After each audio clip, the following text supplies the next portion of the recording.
Mr. Jim Allister. Thank you, Deputy Speaker.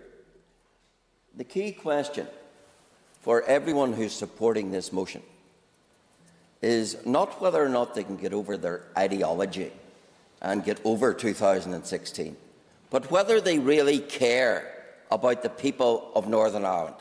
Because in supporting the protocol, they're supporting that which will crucify business in Northern Ireland. They are supporting the imposition of exit declarations on everything that passes from Northern Ireland to GB. They are supporting tariffs on everything that passes from GB to Northern Ireland. And let's just pause and remember what the balance is. £11 billion a year of goods from GB to Northern Ireland. £2 billion from the Republic of Ireland to Northern Ireland. And yet the proponents of this motion, Sinn Féin, SDLP and their lackeys in the Alliance Party, they want to strangle business in Northern Ireland. They want to make life difficult. They want, in fact, to submit Northern Ireland to hundreds of laws over which we have no say, about which we cannot even debate.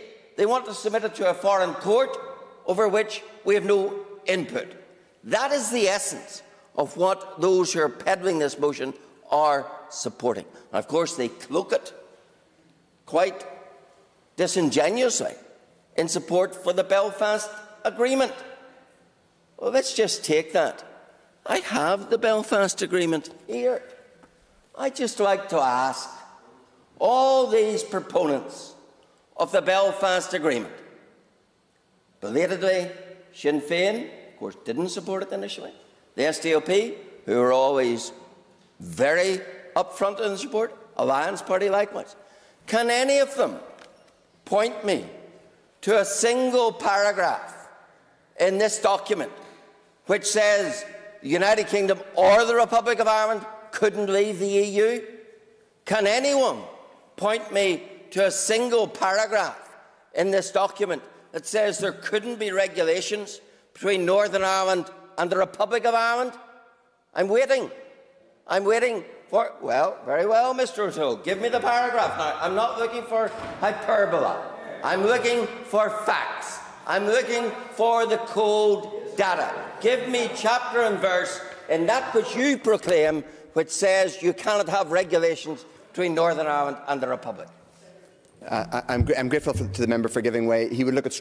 Could I invite him to look at Strand 2 of the Good Friday Agreement? Can he further find in that, among the list of, I believe, a dozen north-south implementation areas, one of them actually includes EU bodies, actually includes EU spending. So the idea that European Union membership is irrelevant to the Good Friday Agreement is irrelevant. And further to his point, can he say to me if some form of regulatory bar or regulatory threshold between the islands of Great Britain and the island of Ireland, GB and NI, is unacceptable? Is it unacceptable to him to have the current all-island phytosanitary sanitary area that we have at the minute?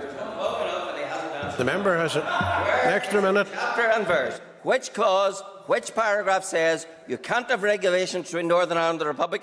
Which clause says you can't have a border between Northern Ireland and the Republic? Which clause says you must trash Article 6 of the Act of Union? None of them. Not a single one. And yet the proponents tell us, oh, you have to protect the precious Belfast Agreement, when it doesn't say a word about any of these things. That is the most disingenuous spin that there has been in the whole Remain debate. To dress up and pretend to the ridiculous point where you have presidential candidates repeating the same lies, where you have a member of this House, Mr. McHugh, telling us the American government's a guarantor of this agreement. None of that is here. But what is here is a supposed recognition of the integrity of Northern Ireland as part of the United Kingdom. And yet, everything about this protocol, everything, is in the business of destroying that integrity. And that, of course, is why Sinn Féin are its enthusiasts. But if we want, when I talk about the hypocrisy of all this, it's brought home very strongly to me when I hear the mover of this motion, a convicted bomber, talk about the rule of law. Talk about things being unconscionable. Talk about human rights. A bomber. Talking about that which is unconscionable? Really? Talking about human rights? Really? That is the hypocrisy that reeks from the mover of this motion, who, of course, is one of the most avid demanders of the Belfast Agreement in all its parts. But she sat silent when I challenged her. Which part of the Belfast Agreement does the protocol, does this proposal uphold? Not a single one. Therefore, I say to this House, would the member bring his remarks to this House, please? rightly reject this motion.